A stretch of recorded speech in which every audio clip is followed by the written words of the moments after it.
This is Kat from FOM, and you're listening to The New Scene.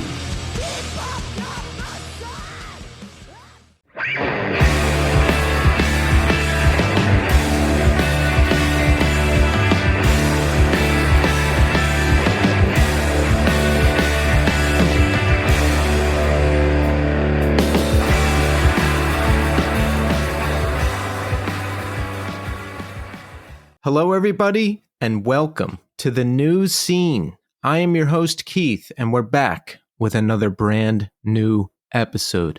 And on the show this week, we have Maha Shami of No Man. No Man's new LP, Glitter and Spit, was just announced, and we talk about the record, we talk about No Man's history, and Maha is a child of Palestinian refugees. She has a lot of interesting life experience and perspective on the ongoing conflict. We cover that, and we discuss how it has influenced Maha artistically. It's a great conversation, and that's coming up shortly. But first, here's how you can support The New Scene. Follow us on Instagram, Twitter, and TikTok at New Scene Pod. Reviews. Give me Apple Podcast reviews. Thank you so much to everybody who has submitted a review. We're up to 181. We just need 11 more on the push to 200. Keep them coming. We're getting close. Shirts. We have shirts for sale at Death Wish Inc. There's a bunch of short sleeve options and our long sleeve shirt. The long sleeve shirt is sold out in size large, but we have the other sizes. There's limited quantities of that long sleeve, so pick it up while supplies last. Also, you can always email me at newscenepod@iodinerecords.com. Also, don't forget to support Iodine Recordings. No Man, Glitter and Spit, the new LP was just announced. You can pre-order your copy today. You're going to want to hear this one. It's really good, and you'll hear more about that record direct from Maha shortly. Join the Iodine Noise Cult, Volume 3. If you sign up, you'll get every new Iodine vinyl release in 2024. That's all 14 records that are coming out this year. You get rare deluxe variants, free shipping, bonus flexies, and hand-numbered Obi strips. There's only 50 spots, so sign up soon. One Line Drawing will be playing ZBR Fest this May in Chicago. Jerome's Dream have East Coast tour dates coming up in February. And the Bucket Full of Teeth discography is out there. Listen to it, buy it, get it. Also, don't forget to support this month's sponsor, Death Wish Inc. That's right, Death Wish Inc. is our sponsor for the month of January. And here is an update from the label. Check out the new track from Chastity. It's called Nightmare, and it's available everywhere for streaming right now. Nightmare was an unreleased track from their excellent LP, Suffer Summer. Chastity will be headlining a full US tour this spring to celebrate their trilogy of releases. Listen to the new song now and pick up tickets for the tour at chastitysongs.com. Also, Brandon Williams from Chastity was on The New Scene, episode 105. Check it out. Great band. That was one of my top releases of 2022. You can follow Death Wish on Instagram at Death Wish Inc. or check them out online at deathwishinc.com or deathwishinc.eu for our European friends. Okay, so listen, check back in with me after the conversation with Maha. I'm going to do a wrap up on that conversation, and we have an artist spotlight interview with Colin Smith of Capsule. I recently discovered Capsule. They're an excellent band. They just put out a great new EP called Ferox. We have that to look forward to. But first, we are going to speak to Maha Shami of No Man. Enjoy. All right. We are here now with Maha Shami. Maha, welcome to the show. Thanks for having me, Keith. Yes, Maha, it's great to have you here. You know, there's a lot going on with you. We've got a new No Man record called Glitter and Spit that's coming out soon. You've had a pretty excellent run with the band. And look, a lot has happened beyond that, and we're going to cover all of that. But first, I want to ask you, how are you doing today? I'm doing okay, Keith. It is a loaded question these days for many of us. I don't think it takes being Palestinian, but I am from Palestine. And so with what's happening in the motherland today, I think it's both gutting to see the loss of life that's happening, as well as inspiring at the same time, just to see that this may be a turning point and to see so many folks sort of step in and think about fighting for liberation. Yes, that's certainly been a major point in the news, and there's been stuff going on in between Israel and Palestine for a very long time now, and this we know. And I want to talk more about that and get your viewpoint on that, direct from the source. But first, I want to get to know you a little better. Where did you grow up? I was born in Houston, Texas, and was there for until second grade.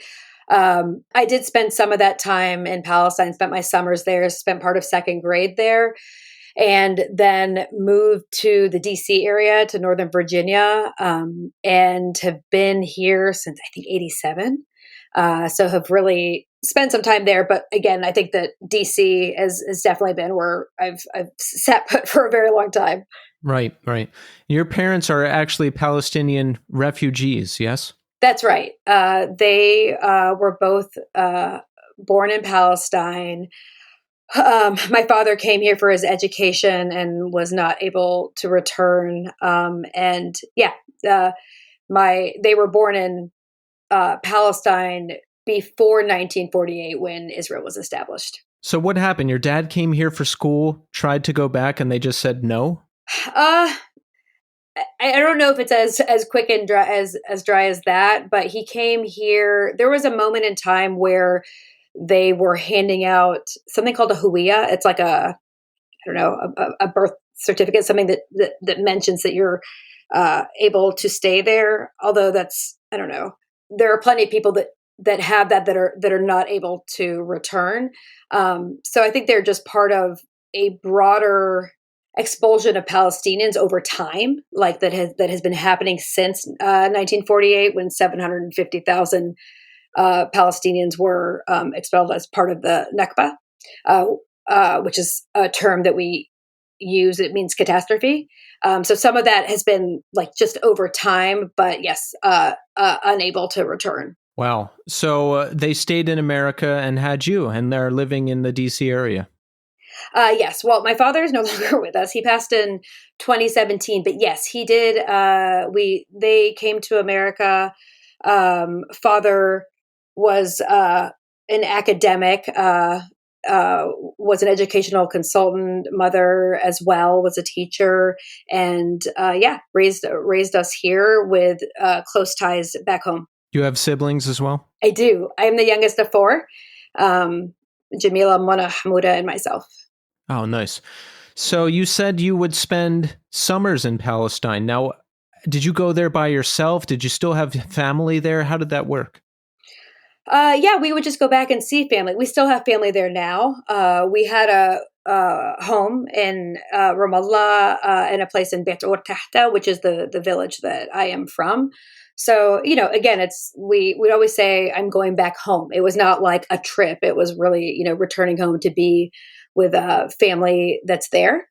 And some of them are still there. How old were you when you started going back?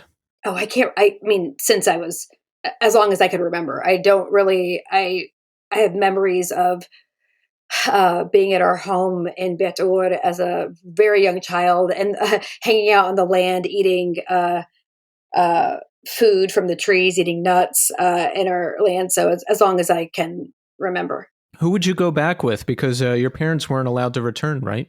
They're allowed to return for moments in time. That's a good question. I should clarify. We just aren't allowed to return and live there. So we would go, and so for example, when I went in second grade, and the idea was that the kids would go. We would pick up the language, be around our culture, and because of the Israeli occupation, they stamped our passports, and we were only allowed to stay, I think, 3 months. Ah, I see. Yeah. And how did you like going there? I mean, it's always mixed. It fills your heart to be able to go home. As someone who is fortunate enough to have multiple cultures in my life, you don't totally feel full here, and you don't totally feel full there.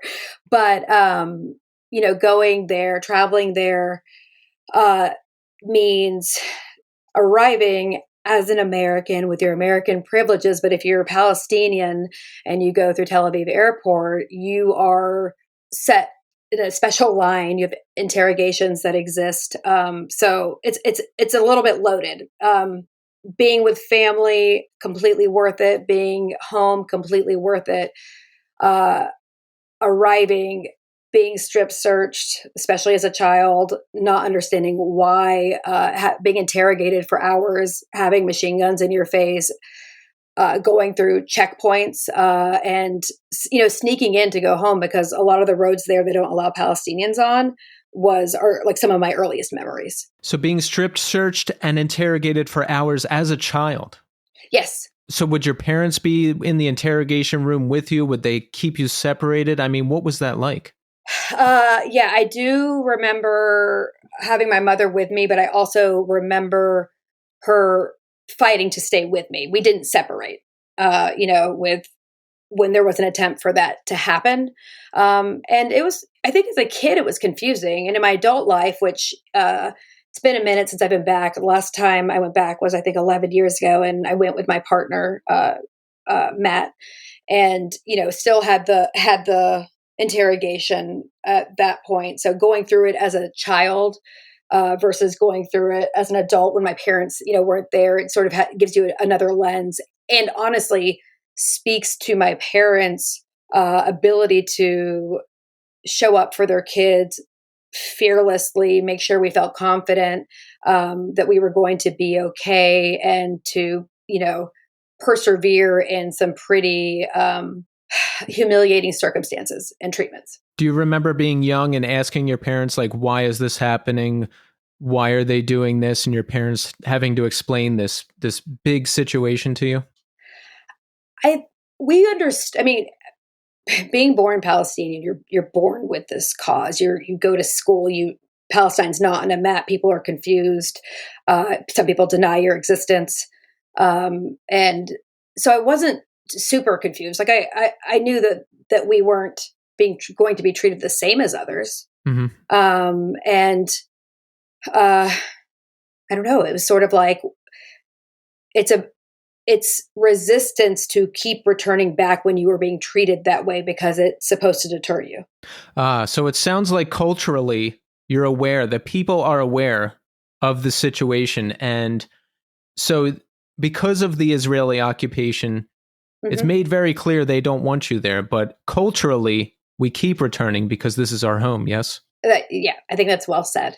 That's well said. What age do you really... Well, it sounds like culturally you're aware of it from a young age. But, I mean, do you get angrier as you get older and you see more that's going on? Like, what is your relationship with this as you get older and see and understand more? On one hand, there's like frustration. I can't believe this is still happening. Like, how are we still, how are Palestinians still living under occupation? How are people viewing it as sort of this equal footing, side by side thing? And that's still extremely frustrating to me. What's happening right now in Gaza, and honestly in the West Bank, it's not just happening in Gaza, even though things are excruciatingly bad in Gaza. It's some of the worst that I've seen, and it's super disheartening. It's also very difficult to know that you are living in a country that's making it possible, that it is our tax dollars that is making it possible, that Biden is coming up with $14 billion aid packages to send to Israel,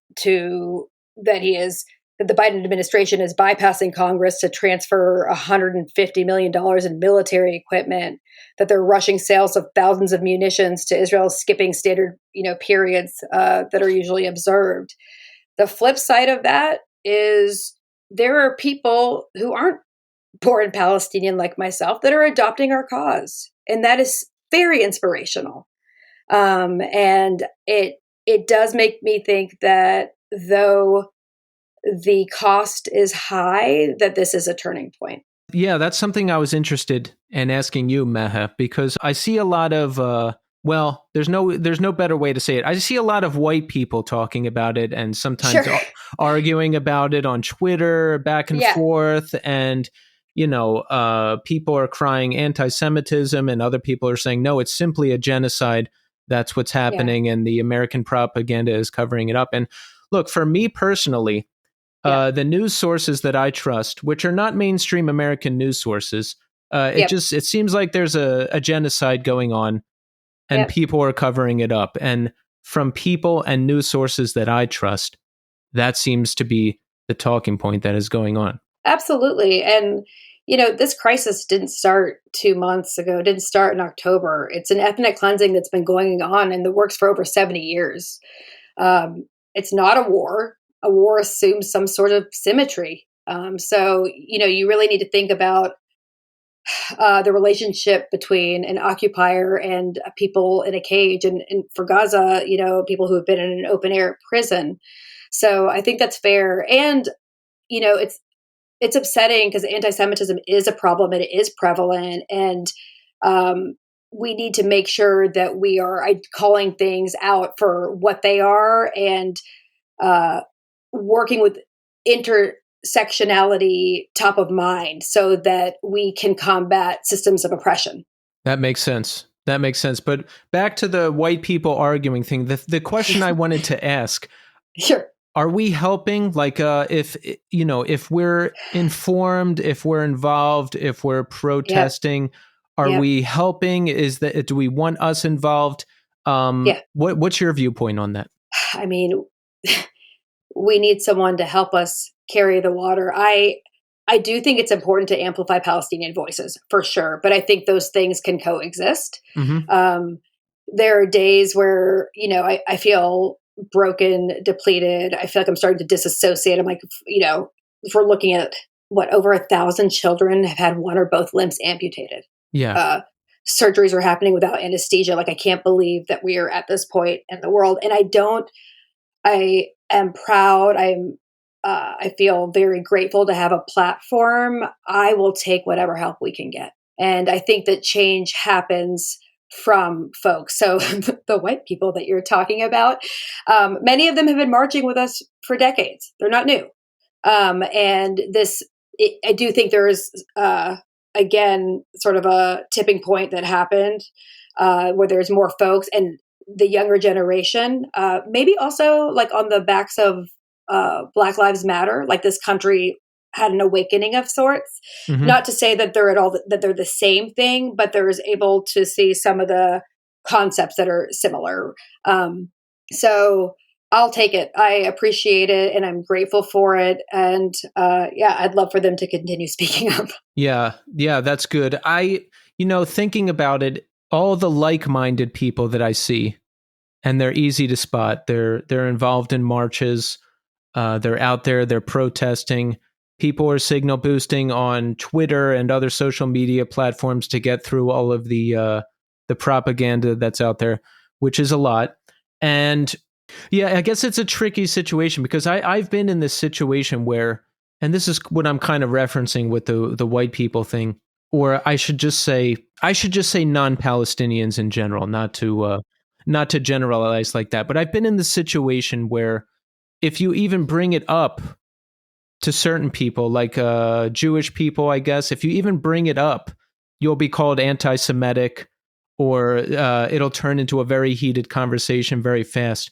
And I don't think that's helpful. I think we certainly need to be able to talk about it at a minimum. Then much more needs to happen than that, but we have to be able to talk about it without running to anti-Semitism, because based on what you're saying and based on what a lot of people are saying and based on things we're seeing, it's a genocide. Well, and there are fantastic groups like Jewish Voices for Peace who have been very vocal, who took over Congress to demand not in our name. So I have marched with my Jewish brothers and sisters. You know what I mean? So like I definitely think that the more that that movement, their voices are heard, is great. And I commend them, for speaking up. I know it's not always easy, but I think it's important to separate out Judaism being Jewish versus,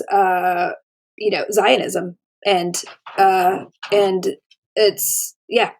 those are two different things. I think one of them is a political project that's failing, and the other one is something that needs to be upheld and respected and protected. Right. Yeah, I've seen some of that where Israeli people will be speaking out or, refusing to go to war or something, just stating the situation for what it is. It makes me think of Vietnam in the 60s and 70s here, right? Like people had to really rise up and burn draft cards and really make themselves heard to get that meaningless war to end. There is a term for that called the refuseniks, and I think that they've been a great example of, people don't think of another option until they see some things modeled, for them. So I think, I've really appreciated seeing more people opt out of military service. If you live in Israel, and I don't know, you may already be aware of this, military service is mandatory. So it's, part of their high school experience. So I think seeing other options and alternatives and people saying no is is great for others to see. Oh, it's mandatory. I didn't know that. Yeah, if you all citizens are expected to serve in the military. Do you run into opposition outside of your home country for being Palestinian or supporting Palestine or having the beliefs that you have? Yeah, like do you run? Does it cause you problems here as well? For being Palestinian and having the views I do, yes, absolutely. I mean, in America and when I travel, is that the question? Yes. Yes, I mean, for sure. Because here's what I'm thinking. All right, if I say I'm pro-Palestine, perhaps an Israeli or Jewish person could mistake that as me being anti-Semitic. And that would be an incorrect assumption. But what about you? Outside of what's happening in your country, like how are you affected? What kind of things do you deal with? I mean, the things that I deal with growing up in America, I was taught I didn't exist in history books. So that's definitely part of my experience here. And I have vivid recollections of teachers telling me that I wasn't from Palestine because there wasn't a Palestine, and other students showing me a map and telling me that there's no Palestine on the map. So if you're talking about like childhood upbringing, there's that. Wow. If you're talking about, jobs, I've definitely had people, make references that are stereotypes associated with Arabs more broadly, like background checks. And if they find out that I put a bomb somewhere, I will say though, like your note on, I am surrounded by a fantastic network. So like I have plenty of Jewish friends who have been along on this journey with me. It hasn't been like something that I've seen as this versus that. So, and that's always the case when we do this Gaza 5K for UNRWA to raise money for mental health services for children. That's something we've been doing for a while. Our team is called Punks for Palestine, and it's during COVID we did it like remotely, so folks just ran no matter where they lived. And some of our top folks running are Jewish friends of mine. They're the top folks who are raising money. So I've never really viewed it as that. There's been a distinction between Judaism and Zionism. Okay. I think we need to be able to make that distinction. I think everyone needs to be able to make that distinction. Not everyone can, but that's the hope. And it's important that they know we have their back too, because anti-Semitism is a problem. We just need to be able to call it out and not point at the wrong things and not allow for dialogue. I think it's a very dangerous thing to do. The other thing I would add to your question in terms of my travels, like musically, like and with our band, if you travel, I would say a lot of other countries are probably further along than the U.S. which is in bed with Israel. But Germany is an area that I think there's some guilt, and not all of Germany. We have fantastic friends and punks in Germany that have booked shows for us, but we have received pushback when I am vocal and saying something on stage for Palestine there. What kind of pushback? They they are pro-Israel, pro-IDF in pockets of the punk scene in Germany. And it is an outlier in our travels. And it's been that way. I remember when Majority Rule, my partner's band, and the rest of No Man used to tour and come back, because Majority Rule was very vocal on Palestine. Their record, Interviews with David Frost, the cover of it is a scene from the Intifada, from the uprising, and they would have folks that were disappointed and that challenged their thinking there. I see. So what was your entry point in punk hardcore? Like, what grabbed you? What bands did you get into initially? How did you discover the whole thing? Well, let's see. My initial music was always prominent in our house.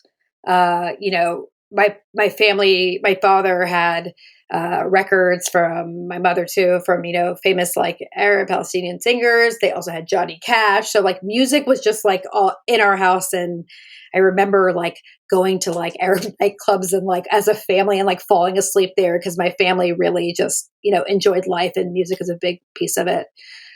Growing up in Houston, Texas, and being the youngest of four, my older sisters, Jamila and Mona, were really into metal. So like, my like entry point really is like metal and thrash. I love Sepultura. I love Creator. I love Overkill. And so I think I liked heavy music. And I still love those bands quite a bit. Yeah. And then, just getting older and finding my own way, and music, being in DC, I was obviously very close to DC punk, which tends to be more political, socially conscious. So I think there was like this combination of like, I like heavier music, and community, the collective, was something that I found in the DC punk scene. So to me, that's sort of the why, probably. Like, I liked the music, I was already into it, and the fact that there were shared values that probably come somewhat from the home I grew up in and the culture that I was around, really turned me onto it. So other like, I don't know, offshoots of like, just the traditional punk bands that probably were our gateway drugs. I was really into Bikini Kill and like Kathleen Hanna. And I was really into Lydia Lunch.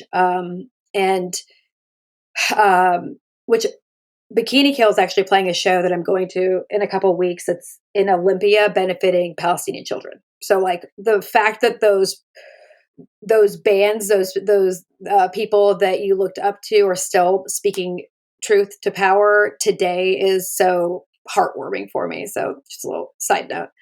But yeah, I listened to a lot of Bikini Kill, and then I don't know if you're familiar with who Lydia Lunch is. She was part of that like no wave scene. There's a Sonic Youth song called Death Valley 69 that she sings on. There's a song on the No Man record that's coming out that's actually a cover from this record called Shotgun Wedding. The song's called Burning Skulls, but it's a Lydia Lunch cover. But yeah, they were like strong women who were anti-power and corruption, and that is what I got very into in late elementary school, middle school, and high school. Nice. So when did you start going to shows in the DC area? Like, what kind of bands did you see?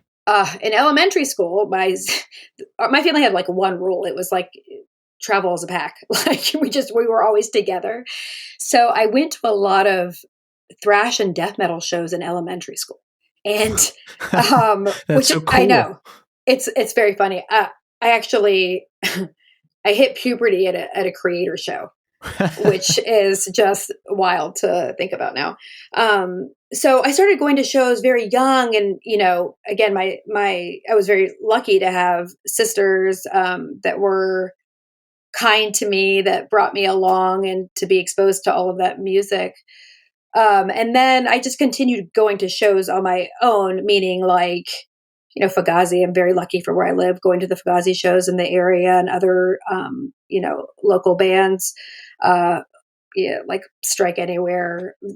At that point, it's like going to shows that are people we know, that are our friends we've grown up with, Page 99, like obviously Majority Rule. But yeah, I just went to a ton of shows. I like this visual of a pack of sisters going to these thrash shows together. My brother came too. He was really into King Diamond, who I've seen. Nice. Yeah. So when did you imagine that you would want to be in a band one day? I mean, we know obviously that you ended up in one and that you did a guest spot with Majority Rule at one point, but was that something that was in your mind when you were younger? It's so funny because now, like, since No Man started, I've received this question, like, when did you decide to start like your own band? I always felt like I was part of something. So whether it was touring with Majority Rule, doing a cameo, having fantastic friends in Page 99, even Cloak Dagger, I've done cameos with our friends, Portrayal of Guilt. I sang a little bit on one of their first records. I've always felt like I was sort of part of something. So it didn't feel like anything drastic because I was kind of around the same people. And No Man came out in 2017. Majority Rule did some reunion shows along with Page 99. They did reunion shows for the sake of charity, which goes back to probably why I was drawn to these humans to begin with, to giving back. I also lost my father that year. So I just was going through loss, and lucky and craving the support of my people. Mm-hmm. And so returning from those shows, I think they really, Pat and Kevin and Matt have been friends since high school, like a very long time. They've been playing music together for so long. And so I think there was this desire to keep it up. And, they gave me this place, this space to put my pain. And we kind of like very scrappily came back, wrote music, and recorded the first record. And, that at that point I was feeling, one foot in front of the other, and, having music as something is so very cathartic, was helpful. So I don't know, like it just kind of happened organically. There was no like before and after, like I'm in a band. I say that, and I feel definitely my own growth in it since I've been part of it, and being very intentional about like what I want to sound like, and, contributing in different ways. But I had a very inclusive experience in the punk scene here. And this just felt like an extension of it. So you said you actually toured with Majority Rule back in the day. It sounds like you were pretty insulated with friends and bands, and you would be out on the road too. Yes, for sure. So they're all friends, and the friends in Page 99, which I think Mike Taylor did one of your shows, right? Yeah. I've known them longer than even the folks in Majority Rule, which is a very long time. So Matt and I started hanging out in 1999. So we were, started dating, and I met this guy, Matt, and I had, told him where I was from, and he just written a paper on the role of women in the Palestinian Intifada. So it like blew my mind that, wow. He was like, he's always had sort of a global mindset on things, and he was easy on the eyes. So I was like, all right, best of both worlds. Best of both worlds. But so, yeah, I used to like join parts of their tours. I'd like fly in, to California for like a cool leg of the tour. They were touring a lot back then. And would just jump in the van for like a week or so. How was it for you traveling with those bands and being in those circles? I think those type of bands, Page 99, Majority Rule, Seisha, who was I just talking to the other day? Oh, Brad from Orchid. And I was just I was just having this conversation with him. That scene, those bands, Yeah. seemed much more open-minded than where I was and the type of shows I was going to, because like the grind kids, I would call them, they had great fashion and they had great politics. They were politically conscious, socially conscious. They were involved with charities, right? But the kickboxing shows that I went to, people were just beating the shit out of each other and claiming territory and gatekeeping what's real hardcore and what's not real hardcore. So it sounds like a pretty generally welcoming scene, which you were involved with. Yeah, I think folks could always do better. And mind you, like the like mainstream hardcore shows that you're talking about, I love those shows and they definitely satisfied something for me. Like musically, I really, I'm drawn to heavy music. Oh yeah. And I love Hatebreed. I love TUI. Like I definitely listen to a lot of that hardcore, not to say that I don't know the personal, I was just listening to Hatebreed earlier today. I love Hatebreed. Yeah. I love Hatebreed. Someone's going to repeat that back to me later on. I do love Hatebreed. But like, and it's okay to like, pick and choose where you feel connection. And I'm not trying to change things where I'm not wanted. I'd rather like build the world, the universe that I want to be part of. Right. So like, I did find more of a alignment in values, for sure at some of those shows, like I said, like Majority Rule, Strike Anywhere, some of the Page 99 ones. I'm sure there's more than that. And being in DC, there's a heightened, I guess, political, socially conscious mindset. But, it's like I said, I grew up in metal, which is not fantastic for all of those things that we just said. Right. And I think it's okay. Yeah, you just, like you said, you just have to find your world or build your world or both. Like all the kids I was involved with, we had shows that we would put on. Everyone was in like these crossover metal hardcore bands that were singing about like bigger things or just breakups or whatever. It depends. And then in certain areas, it was the more gatekeeping hardcore purists, and I would stay away from that. But I always enjoyed all the music, and I would just go where it was warm, as they say. Yeah, no, that's so on point for me. And like I mentioned earlier, some of the influential artists in my life for folks like Kathleen Hanna or folks like Lydia Lunch, and like both not apologetic women, right? And a little bit fierce. And so I think that might have rubbed off on me in terms of a path that I would want to choose. I'd rather not waste my time or, give oxygen to spaces that I don't feel seen or heard. Exactly. So No Man Comes Together. Your dad recently passed away and you're looking for some kind of outlet, it sounds like. But how does it happen? Do the guys from Majority Rule come to you and say like, hey, why don't you sing on this? Or do you say to them, let's do something? Like, how does that initial conversation happen? I honestly think we're all very close and we live in different places. Matt and I live in the same house because we're married. Yeah. Pat lives in California. Kevin is in New York. Literally, we came back from the Majority Rule tour. I think Kevin might have still been in Europe. And Matt records bands. He's an engineer and a producer. And so we literally came back. We're like, let's write some music. We were just sitting in our house and had the luxury of having a studio. And so, wrote something. I think we sent it to Kevin and Kevin was like, hey, like, let's do this thing. So, it just built from there, but there wasn't like a formal conversation. It was very natural. Matt and I had like flirted with the idea of doing something in the past. Like I said, they've always, been inclusive of me, but we were like, let's just see what happens, as we write this music and put some lyrics to it. And I had an outpouring of it. I lost my dad. Also, it was like the year of Me Too, which was, both empowering and also a reliving of trauma, not just for yourselves, but for other women who've gone through similar abusive relationships. So it was, I had some things that I wanted to say. And you did say them, because let me tell you, It sounds like you've always had a really great screaming voice, even going Oh, back thank to you. all the guest spots. Was it natural for you? Like, were you just always kind of able to do it? I don't know.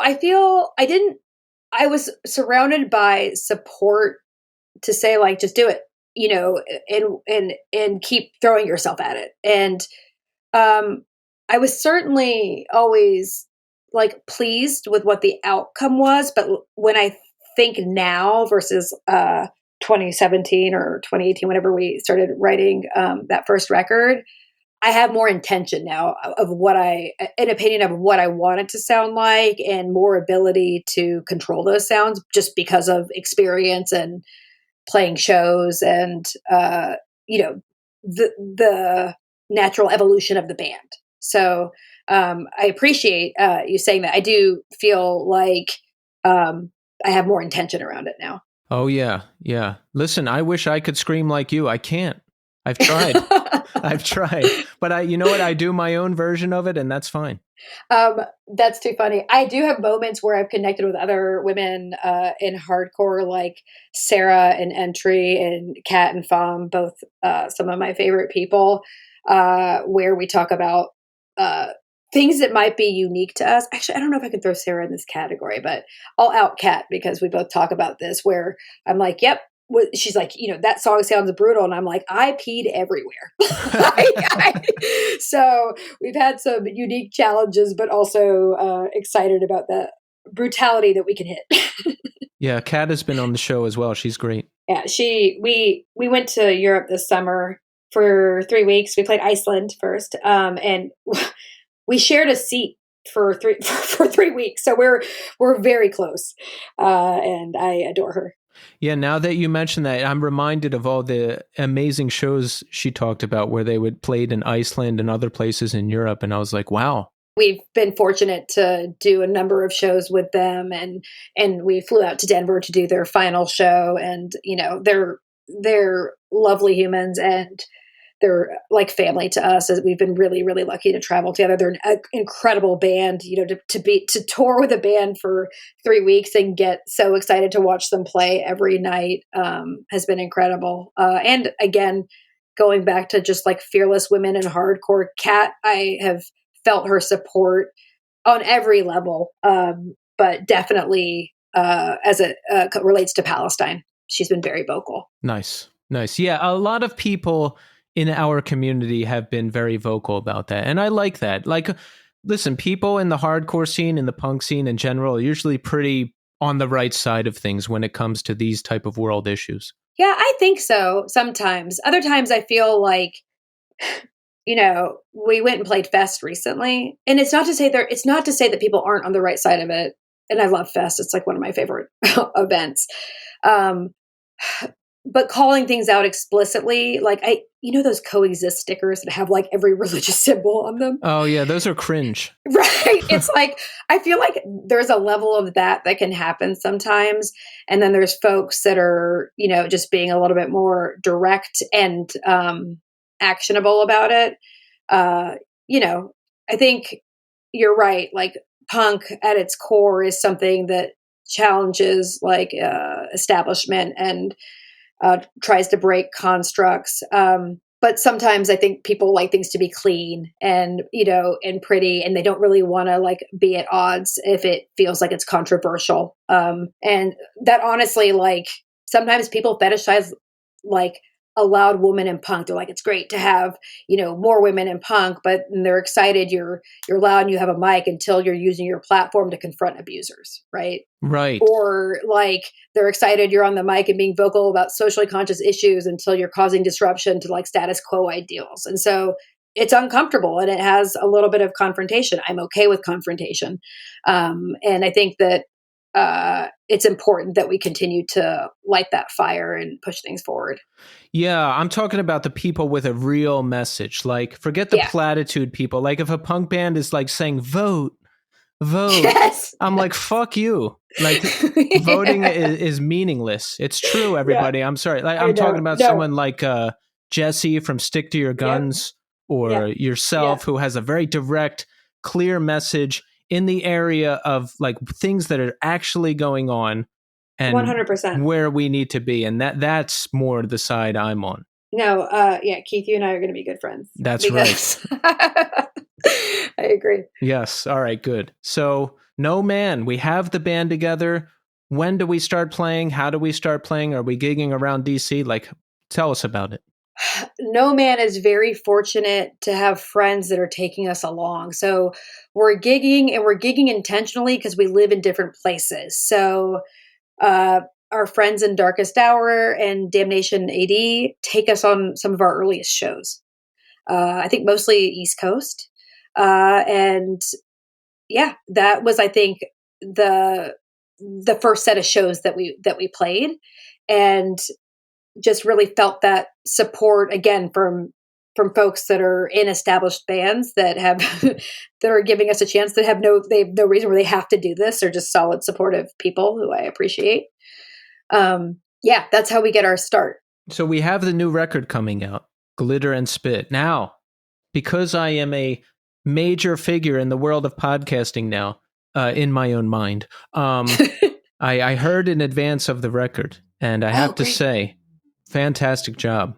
Oh, thank you. Yeah, really just good from start to finish. And you know what? Not exactly what I was expecting. I was expecting like straight brutality from start to finish, unrelenting. But there's some good post-hardcore elements in here. There's some good like DC influence hardcore elements in here. It's really got it all. So I Spy, the sampling in that track. What is that? Oh, okay. So that is Pat playing piano with some noise and effects that Matt played with. And it's my daughter telling a story as a very young, I think she's like 4 years old, backwards. Ah. So they were, yeah, that is what you're hearing through some of the noise and the haunting connections that we wanted to add to the record. It made me very emotional when I heard it without even knowing what it was. Does it do that for you too? It does. I think that, whenever we get together, Pat and Matt will like go in a corner and for hours and just like make noise. And it's very cool they met in driver's ed class. That's how long they've been friends. Oh my God. So, I know, right? And so just to see them be able to create and what they can come up with it just still blows my mind. And I feel so lucky to be around their creativity. But yes, I do feel that way from that. And the last song, which is Damar, which is also an instrumental. I'm not sure if you were able to check that one out. But that Damar means is like devastation in Arabic. That's the translation of it. And so it's this guitar, and it has some other elements that are there. And if you listen closely, you'll hear samplings of drones from Gaza. Yes. So like those songs, the music, they're very layered. Yeah. It's heavy stuff, not just musically, but emotionally as well. And, you got everyone just did a fantastic job. When did you start writing the record? We started writing it a year ago. So Matt records bands. We have a studio in our house. It's Viva Studios for anyone that wants to check it out. So typically what we do is like we'll have Pat and Kevin and Matt and myself will get together. They'll write tunes in a pretty quick fashion. Matt will come up with things first. He'll send it to them. And so the songs were put together probably about a year ago. And then over time, doing the proper recording, and then me adding vocals on top of it. So probably over the course of a year. Do you typically come in at the end when the song is done or almost done, and then you'll start to put lyrics over it? How does that work? Yes. I'll listen to and hang out with them when they're recording and working on songs, or try to give my input. And my process is, I've always written. My mother, Maha Shami, is a poet, and she's amazing. And I think one of the greatest gifts that she's given to me is that ability to write. So I write anyhow. So I take my words, and I will then put them to different patterns with the songs. But I write them independent of the songs. See, I think I need to get into that. I like the idea of that, of just writing, because you're probably strengthening that muscle, and then you can pick and choose where it's going to go into what song. Yeah, for sure. And again, I feel super lucky to have these folks that have been working together on music for so long, to sort of help out, and things are definitely very collaborative. But yeah, I sort of write I would be writing anyhow. There have been moments in the past. Matt played in this other band called Haram. There's another Haram that's not his band, so there's two of them. But like, there have been points in the past that he's borrowed my lyrics for other bands of his. So you know what I mean? It's just a collaboration that we've had in the past. Oh, nice. So he's actually used some of your lyrics. Yeah, he has for other bands. There might be one. He was in a band called Highway Cross as well. That's the sign of a strong marriage. If you can share lyrics. Yeah, no, for sure. Right. He's wonderful. It's got to be good to be married and both have the same interests in music, be playing together, right? Because a lot of times in relationships, I've ended up with someone who has none of the same interests as me, and then there's a lot of arguing about how time is spent or why are you listening to this horrible music, all that kind of stuff. Sure. Yeah.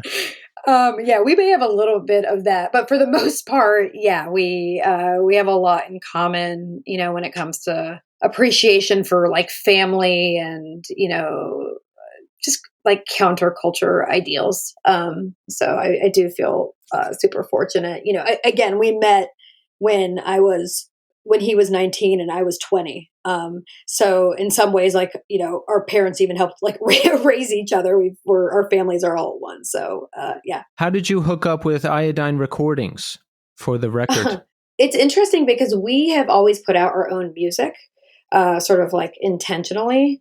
And we met Casey, who is friends of friends, and had some conversations. Never really thought we would, work. It didn't, not that we wouldn't work. We just didn't. We like to have autonomy, creative control, and at times, we know we're going to be bold about some of the things we say, and we don't want to be checked in that way. So we never really entertained the idea. I met Casey through friends at shows. I think met for the first, we had written to each other in the past about just music, and was at a Cloak Dagger Fairweather show, I think maybe like last year or the year before, and I finally got to meet him in person. He's wonderful, and got to know him a little bit better. And he came over and we chatted about what this could look like, and felt like this was the right home, the right place to have a partnership. And he has been so incredibly supportive. Him and Joseph and Jesse, who just joined their team, has been fantastic. Yes. And I'm really excited about it. Again, I just feel absolutely supported, and like he is trustworthy. He's smart, he's honest, and he knows what we care about, So yeah, he approached us and we had some conversations and we said, let's go for it. Let's do it. That's the same thing I did with this podcast. Is that right? Yeah. That's very cool. I've told this story before, but all right, my dream for the podcast was to partner with a record label, because I saw some other podcasts doing that, right? Yeah. And I was like, maybe I can do that one day. But then when Casey actually reached out about a partnership, my first instinct was to say no, because I was like, oh, I don't want someone controlling me. Maybe he's trying to take advantage of me. So even though that was my dream, my diseased brain was still telling me, no, don't do it. But thankfully I got past all that, and we got it done. I think that you and I have a case of I call it the troubled teenage strips. It's like when the teenager dyes their bangs, they bleach their bangs and they're like rebellious for like no reason. Like maybe we both win at Casey with like you can't handle us. Yeah. Well, I used to be really, still sometimes, but really in a mindset of like everyone is out to get me type of thing. Yeah. So very cautious, but I've reined that in a bit. Yeah, I think for us, it's like we knew how, we've been self-releasing for a long time. We record we record the record on our own. So we're like, why we're doing okay. And then when, hearing some of his ideas and feeling like that added support and knowing that he like cared about us as people and about our music, felt like we could try and do something different. I also like, all due respect to how people want to execute against their art, but like I don't. It's not a business for us. This is like something that is a release that we do for ourselves. It's fantastic when there's connection and it lands, and if people like it, that's wonderful. But it's something we do to create art with our friends, to travel together, and to just sort of have that release. So what do you do? How long will you go out for? Because you're in the band, Matt is in the band. What will happen with your daughter? Well, recently she's been joining us.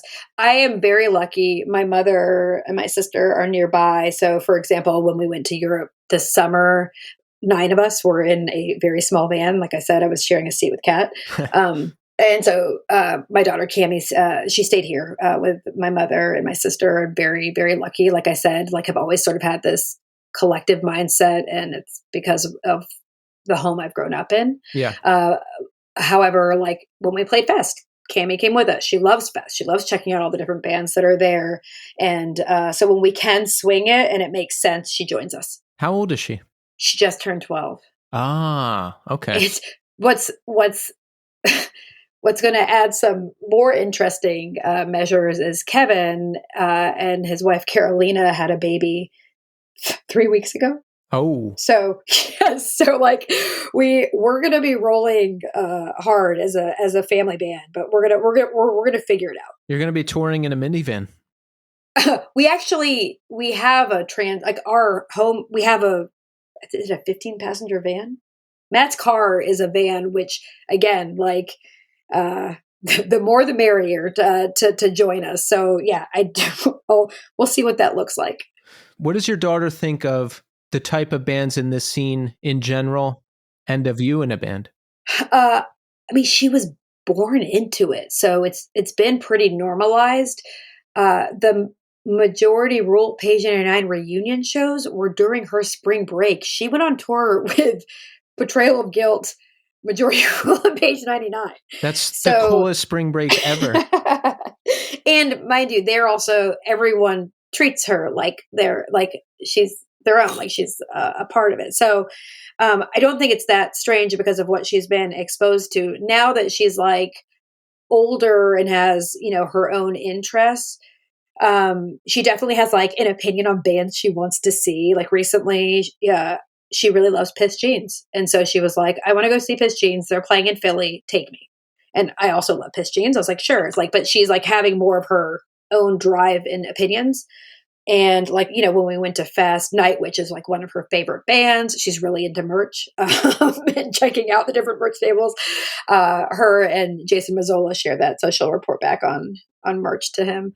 And she sings and she plays guitar and she's writing her own music. Oh, really? Yeah, she's incredible. She is a force, and it's so cool to have a kid. Like, I mean, I think I lucked out because she's just so like wonderful, but she's also like seeing the world through her eyes is, a learning experience for me. So I'm grateful for it.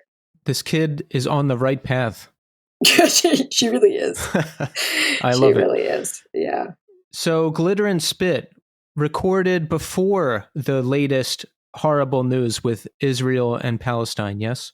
Yes. And so it must have been especially crazy for you. I mean, there's a lot of subject matter about that in your lyrics over the years and in this record, but then to see all of that happening, I mean, talk about that. Yeah, I mean, it's when I think about the record's themes, I think it's vocalizing, it's challenging power and corruption. Mm-hmm. Whether that's politically driven through like colonialist agendas or like mass consumption and technology distractions. Lyrically, I think it's asserting my existence and lived experience as a Palestinian and as a woman. So like those aren't new things. It just happens to be like headline news, right now. But it's also, I think a reminder that this didn't start for Palestinians in October, that this has been going on, for 70 plus years. Yes. So that it is relevant and sort of like what's happening, and it may hit for more people because of awareness, like in society here of what's going on, but it's not it's not new for folks that are there. There are some specific songs on there, like "Can't Kill Us All," Yes, which is about the occupation, my experiences going there, the loss of family over time there, and what right of return may look like. But yeah, it was written before what's happening now because it's been going on for some time. You still have family there. Have you suffered any loss? Yeah, we have. Yeah, so in Gaza, we have suffered loss of like more distant cousins, but and in West Bank, we had a relative that was shot in the chest. The thing that's very interesting about what's happening right now is like, obviously things are hot in Gaza with this like propaganda about Hamas, and there is no Hamas presence in the West Bank, where 370 Palestinians have been killed there this year, like including a 62-year-old man who was driving his cab, like shot in the head. So that just goes back to a broader, potentially planned annexation of the land. Yeah. Do you read a lot of the news here? Because between your family in Palestine and you here, I mean, you must really be able to spot the bullshit when you see it. Oh yeah. I mean, I think it's interesting too, because I'm following the news, but I've also been there. So it's like, I have friends that are like, they'll be like, I'm going to check this source. I'm like, talk to people on the ground. So, but in terms of like resources, there's family that's there. There's the lens that I just naturally have from growing up in it. There's a journalist on the ground. Motaz Aziza is one who's developed a massive, like, I don't know if it's 17 million people following them on Instagram. There's the Al Jazeera correspondent, Wael El Daduda. He is the one, they killed his family. They killed his son last week as well. So this is like how they're targeting some of the reporters. So there's specific people that I follow. In terms of like sources, there's Eye on Palestine, there's Middle East Eye, there's the Institute for Middle East Understanding. Beit Salem is an Israeli human rights organization that does it's all rooted in the human rights violations, but still, like, you could read through some of the issues that are there. And then here there are people like attorneys and professors and authors like Noura Atakat and Khalid Bayoun, who have been great for distribution of information. So yeah, those are some good resources for everybody too. It sounds like, to get real information. Yeah, absolutely. I mean, and again, like a lot of this, there's something very unique happening right now in Brutal, that it's like this televised live genocide that's happening. We're seeing it happen in front of our eyes. And to be able to see that firsthand from the comfort of our homes is also just like, it's so hard, like to not be in control. And not only that, to know that we're actually supporting it, funding it. But yes, there are a ton of great resources. What about your daughter's relationship with the homeland? Will you be bringing her there? Has she been there? She went there. I call it a womb with a view. I was pregnant when I was there last, so she's been there. And it was interesting because that was when I went with Matt, and they tried to wave him through at Tel Aviv airport and then pulled me aside. And he was like, I'm not leaving my wife. And he was, it was just, interesting. So she came on that trip, but she is not, it is very important to me that she returns and that she sees it firsthand. She has a heavy interest in it. She feels very tied to the culture. We both have our Arabic Duolingos lessons that we take. But yeah, it's very much a part of her identity. Nice. So let's talk about what we have coming up. Glitter and Spit, the upcoming LP on Iodine Recordings. When does it come out? It should be out end of March. And I think pre-orders will be end of this month. Yes, by the time you hear this, everybody, pre-orders will be up, and I urge everybody to pre-order this record. This is a must-have. You hear it direct from me. Thank you. Yes. So what about shows or any tours coming up? What do we have? What do we have? So right now I am putting together some shows for end of March, some record release ones that are coming together. I'll announce them as soon as they're done. And then we have some shows coming up with Strike Anywhere and Praise. We're going to play Richmond. I need to verify the date. And we're going to play New York. And I'm very excited about it. They're some of my favorite bands. And actually, I think before COVID, we did all play together in Baltimore once. But yeah, it's March 3rd. Strike Anywhere and Praise and Us will play Richmond Music Hall, and May 4th we'll play St. Vitus in Brooklyn. Ah, excellent. Yeah. And then in addition to that, there's a couple of announcements that will come for some fests in the summer. And then we'll continue figuring out what our tour schedule is. Excellent. You ever have any problems with the other No Man? The group from the 80s? Yeah. I don't think so. They haven't come after me yet. They haven't reached out or anything? No, not yet. But yeah, we'll see if that becomes a thing. You can think of our backup name for me. Well, your O in no has like the cross through it too. Can you type that? How do you do that? You type it by pressing down the O and then hitting 8. But you know what is a nightmare? When you go to Copenhagen and someone picks up your record and they say "New Man," and you're like, oh crap, this actually has a sound. So that's real. But yeah, it's probably hard for search indexing and whatnot because of that character we threw in there. But of course we want to keep people on their toes. Well, Maha, I'm excited for the record to come out. I'm excited for everybody to hear it.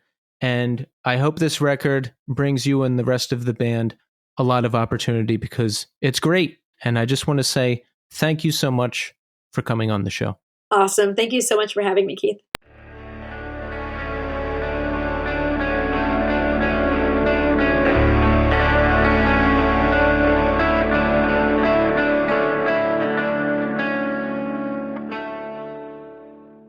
And there you have it. Maha Shami. Excellent conversation.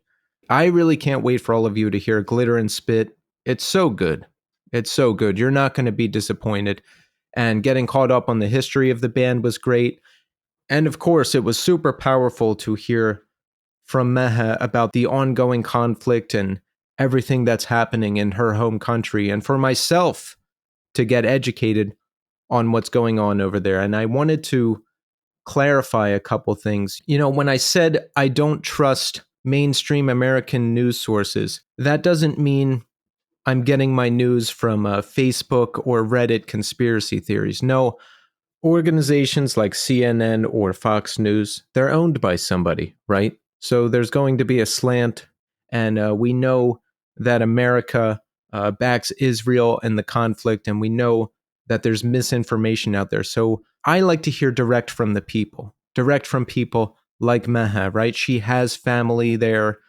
She knows what's going on. She has family that's been killed. So I'm going to trust a person like Maha more than I am a large news organization with an agenda. And I was also curious about her perspective on other people's perspective of the conflict. So that's why I asked about, what she thinks about white people arguing about it online or, non-Palestinians being involved. I think the biggest takeaway and the core of the discussion here is when Maha said we need to work with intersectionality in mind to combat systems of oppression, right? We need to work together to support the people who need our help And right now, the Palestinians need our help. And in addition, No Man are an excellent band. So thank you so much, Maha, for coming on the show. All right, so we're going to end the show with this month's Artist Spotlight interview. I spoke to Colin Smith of Capsule, and we talk about the band and their latest EP, Ferox. So enjoy the conversation, and I'll see you next week. All right, we are here now with Colin Smith. Colin, welcome to the show. Thanks for having me. Yes, Colin, it is great to have you here. Capsule have been doing it for quite a while now, but we've released a lot of excellent new music in 2023, and I want to talk about that. But first, tell me about the band. When did it start? How did it start? The band started right around 2005. Eric Hernandez, the bass player, and I are really old friends and played in bands in high school and stuff together. And we kind of just wanted a band to start to go on tour at the time. And, we just wrote a few songs, went on a tour. At the time, it was kind of just me and him, and we were just kind of writing songs together. And he had written some songs, I'd written some songs, and he played drums at the time and bass on the recordings, and I played guitar. And then we got our friend to kind of sub in for bass live, and the both of us just did vocals and played shows and stuff. And the band evolved. We had eventually got Ryan to play to play bass first, and then went through various different drummers, and eventually ended up as a 4-piece, just how we are now. Oh, so we are a 4-piece now. Yes, yeah, we've been a 4-piece for quite a while now, probably since 2008, 7, somewhere around there. Nice. So, who were some of your early influences? I mean, when I hear it, I can hear a lot of noisy hardcore, post-hardcore, like some Dead Guy or some Jesus Lizard and all that good noisy stuff. But who were some of the bands that influenced you early on? Sure, both those bands are great, definitely, and definitely listened to them at an early age. Around the time that Capsule started, to be completely honest, we loved Jerome's Dream. We listened to a lot of Jerome's Dream. Oh, yes, I still do. Mm-hmm. Same. The new album's great too. So good. So yeah, that was a big influence. I mean, various different types of hardcore. Coalesce was a big one for us growing up also. And, yeah, you know what? That I'm glad you mentioned Coalesce. That's another one now that I think about it, because they do that groovy, hardcore, rock and roll, noisy thing so well. And so do you guys. Thank you. Thanks. Appreciate it. And like, actually, it was funny. Coalesce, we didn't really listen to a lot of Coalesce when Capsule started, but then like shortly after we started playing, started getting more into it because it was kind of a similar sound, similar groove, but we grew to love them, and they're what a great band. We have tons of influence. I mean, a lot of metal, like, Cannibal Corpse, and there's been so much throughout the years that's just kind of, intricated into our styles and stuff. Yeah, being from Florida, you kind of have to like Cannibal Corpse and Death, right? Sure. Oh, yeah. A lot of Death. Definitely. Of course. So, the band has been pretty active over the years. Have you done a lot of touring? Like, have you guys toured the U.S. or outside the U.S. at all? We have. We took a kind of a big hiatus. I mean, not for any reason in particular, but we did a lot of touring before like 2012, 2013. I actually moved to the West Coast from Miami, and kind of was just working and kind of doing my own thing. And, the other guys started Wrong, which is amazing. Great band. And, we didn't really do any Capsule stuff for like 10 years or something. And, I had kind of like started to do my own thing, also recently. And, we kind of recently just reconvened and like, we're like, maybe we should just do this again. And, wrote some new songs and just got back on the ball. Do you still live on the West Coast? I do. I'm reporting live from Oakland, California, as we speak. Ah, very nice. Very nice. Yeah, that's my favorite part of California, Northern California, San Jose, San Francisco. Love it. Same. I'm definitely more of a NorCal guy myself. Yeah, because I'm looking at your discography. We had No Ghost on Rorschach Records in 2011, and then a 12-year hiatus. So what was going on? I mean, were you busy on the West Coast working? I mean, what were you doing? Man, just working really and just kind of focusing on other things, just life wise. And actually, right before the pandemic hit, I had some songs that I had written and decided to kind of do like a solo kind of thing. And actually, the way that Capsule kind of got back together was I wrote an album and I was going back and forth to Miami to record it with Ryan, the other guitar player. And I needed people to play the music with me. So I actually recruited Ryan and Eric to come and play on the West Coast and do a little tour with me for this project. And that's actually it's actually everyone in Capsule came to play on the project, the drummer, Eric. So it ended up just kind of being like, oh, here we are doing, some different kind of music a little bit. And why don't we just bring Capsule back? So that's what we did.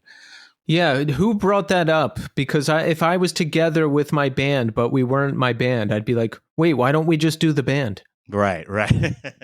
Yeah, it's kind of pretty much what happened. I started this project. It's called Viral Sun.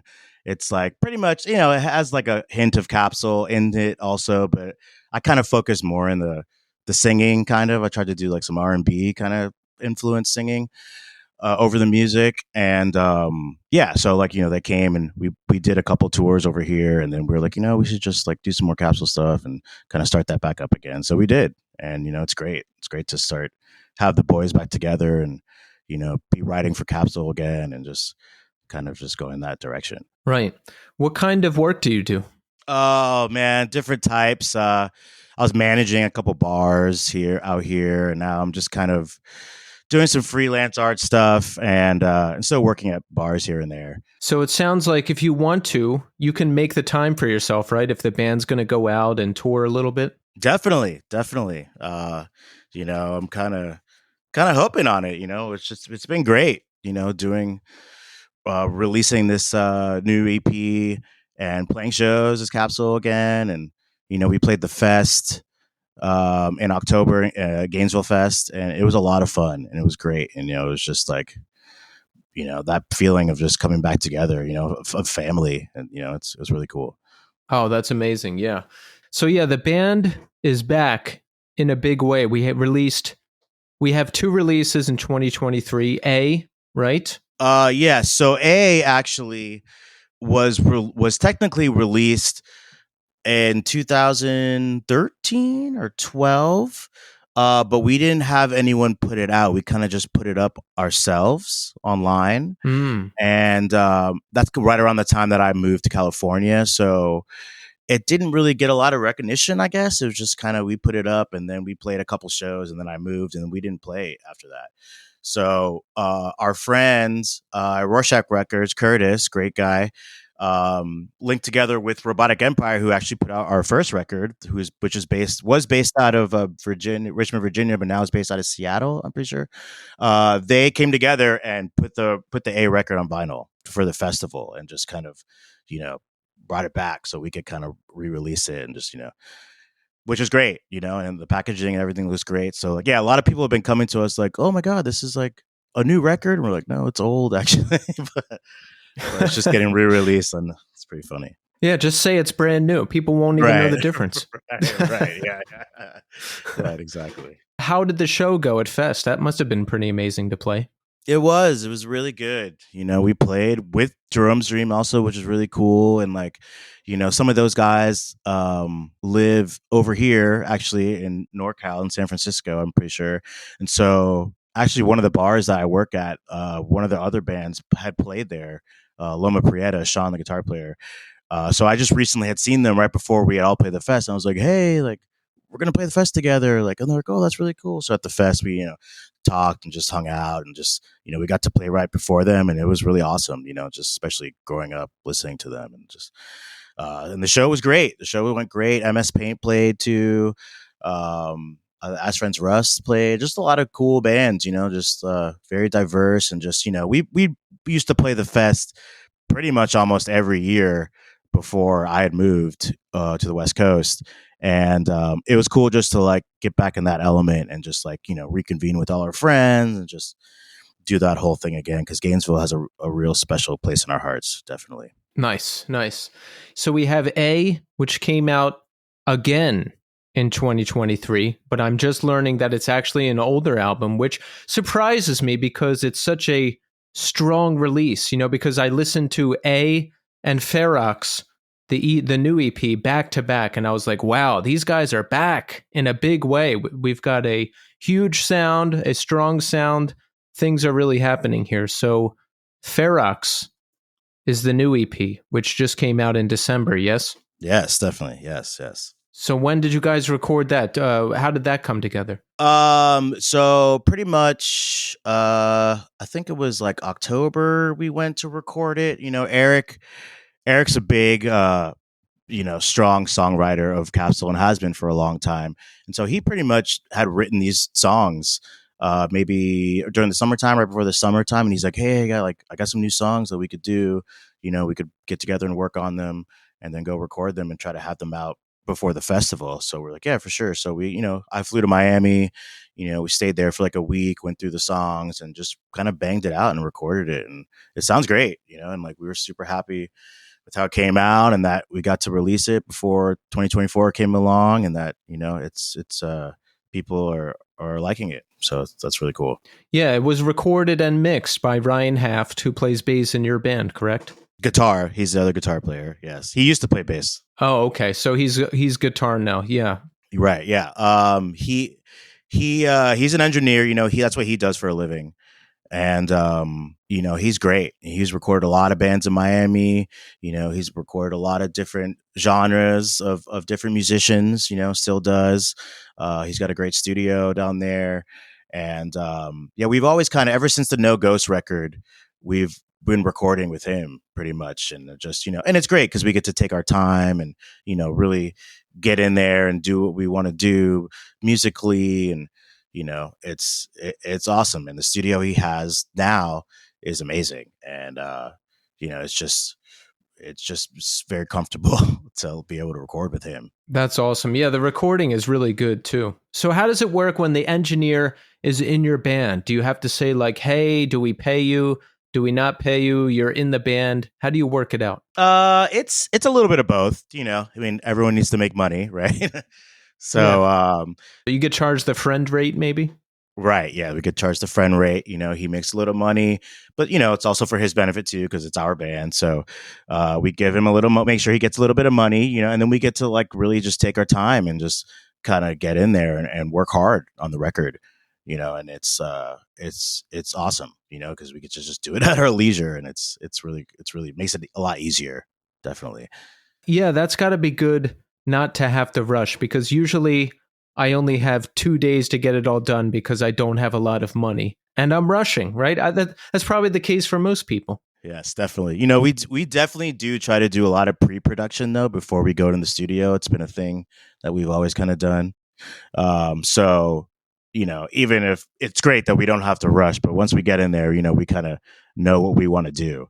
So we kind of just try to bang it out, and then any extra time or whatever, we can just kind of add little things and just make it sound more powerful and just, just better. That's awesome. So the Ferox EP, was that self-released by you guys? Yes, it was self-released by us. Yes. We just kind of wanted to get it out there. So what are your plans for the future? I mean, we've had label interest in the past. We've had things out on labels. Do you want to get hooked up with a label? Do you want to tour more? Like, what's the plan? Yeah, we've been talking a lot about that recently as a band, and everyone's pretty much on the same page. We definitely are already trying to write more music and that want to tour more, and Ryan has a daughter, 2-year-old. So it's been hard for him he has to work a lot and take care of his daughter. And, we all work and stuff and we live in different places. The drummer, Derek Flanagan, he actually lives in Spain. So What?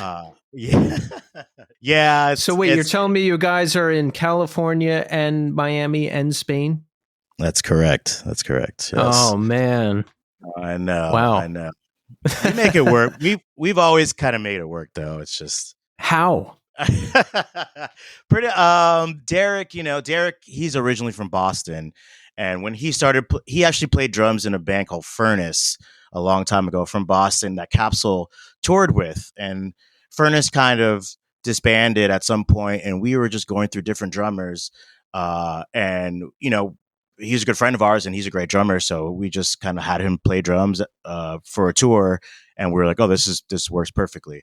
And then after that, he had moved to Europe probably around the time that I had moved to California. So he's been over there, but also coming back and forth to the States for different reasons. And, even before he had moved there, he lived in Boston and he would just come to Miami and we would tour, then he would go back home to Boston. But we make it work the best we can. Still trying, but it seems to be okay. It seems to be working. Wow. So now I'm thinking about how hard the logistics are for a band, even when you're all in the same place. But you guys are really spread out. Yeah, we are. We really want to make it work. So we're kind of willing to just twist and do whatever we can to be able to tour and write music and just be together as a band.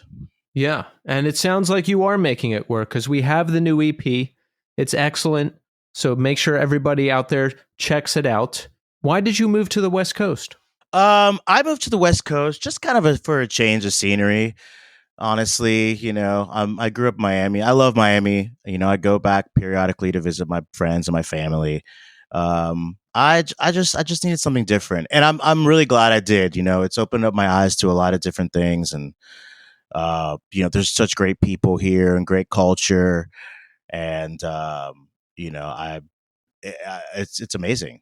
I love it, and I'd probably stay here for a long time, to be honest. How long have you been there now? I've been here for a little over 10 years. Yes. So you're locked in. Yeah. I've been to Miami once.